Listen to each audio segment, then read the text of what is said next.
आकाशवाणी संबलपुर जुहार आंचलिक खबर पढ़ुचन तापस रंजन साहू।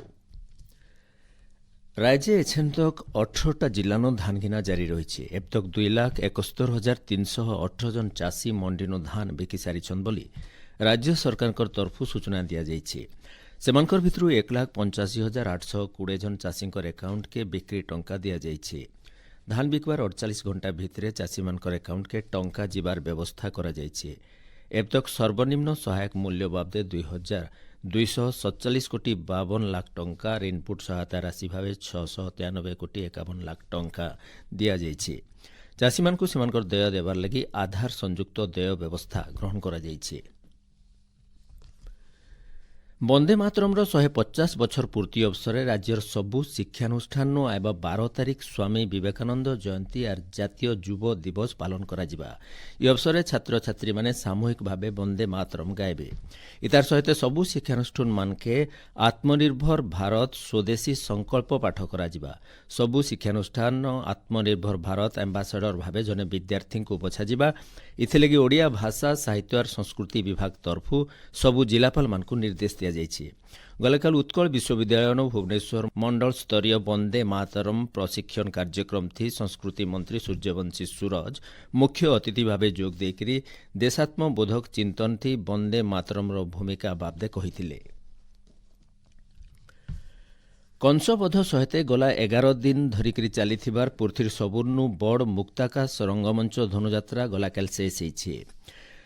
धनुजात्रार शेष दिने कंसबद्ध और उग्रसेन राज्याभिषेक अभिनीत होता।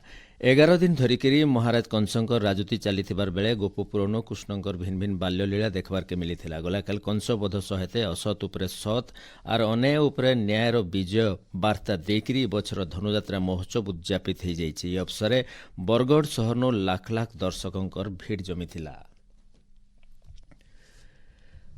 राज्य महिला और शिशु विकास विभाग तरफु पोषण अभियान अधीन थी जनवरी 1 नु 25 तारिख तक 2 नंबर खेप ओजन उत्सव आयोजन करा जाउछे।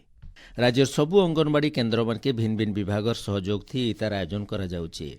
पाखे थिबार अंगनवाड़ी केन्द्र मानके 6 बछर नु कम बयसर छुआ मानकर ओजन और उच्चता माप करबार के लोककु विभाग तरफु अनुरोध करा जाइछे। राज्य 28टा नुआ एनएसी लगी चूड़ांत विज्ञप्ति बाहरी। सबू एनएसी थी नुआ ऑफिस बिल्डिंग तैयार हेबा और इथिर लगी 6 कोटी लेखा टंका खर्चा हेबा बोली गृह निर्माण और नगर उन्नयन मंत्री डाक्टर कृष्णचंद्र महापात्र सूचना देइछन। राज्य सहरांचल के बढ़ावार लगी मुख्यमंत्री मोहन चरण माझी निर्देश थी नुआ एनएसी और पौरांचल विकास के प्राथमिकता दिया। सबू NAC no street light drain और परिमल बागिर क्षेत्र मानकर विकास लगी फी एनएसी के 1.5 कोटी टंका दिया। खूब जल्दी इथिर लगी कार्यनिर्वाही अधिकारी मानकु नियुक्ति दिया बोली मंत्री श्री महापात्र कहिछन।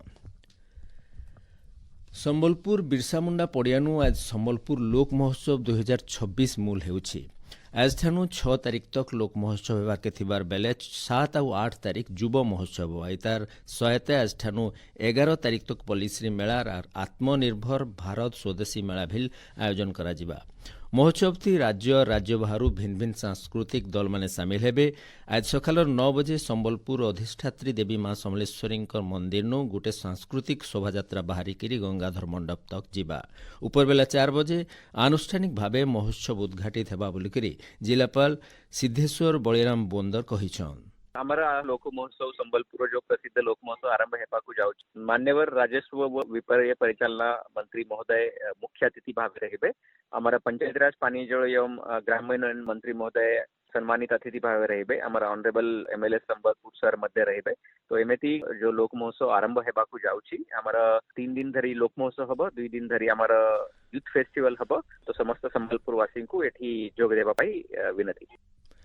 कलाहांडी जिला कृषि और कृषक सशक्तिकरण विभाग तरफु गलाकाल भवानीपटना कृषि महाविद्यालय परिसर जिला स्तरीय कृषि जंत्रपाति मेला 2025 उद्घाटित हो जाइए। कलाहांडी जिलापाल पावर सचिन प्रकाश मेला के उद्घाटन करिछन। आबा 7 तारिख तक चलबार के थिबा मेला थी 60टा स्टल खुला जाइए। हॉकी इंडिया तरफु गलाकाल पुरुष और महिला वर्ग हॉकी इंडिया लीग्र 7 नंबर संस्करण उद्घाटनी मैचर पुरुष वर्ग थी तमिलनाडु ड्रैगन्स 4-2 सुटआउट थी हैदराबाद तोफान्स के हरैछि। सेंता रांची ठाणे खेला जाइतरा महिला वर्ग थी दिल्ली एसजी पाइपर्स 3-1 गोल थी सुरमा हॉकी पाइपर्स के हरैथिला। एचनी आंचलिक खबर इन शेष है और बेलर आंचलिक खबर सुनी पार्बे राति 7:02 थी। जुहार।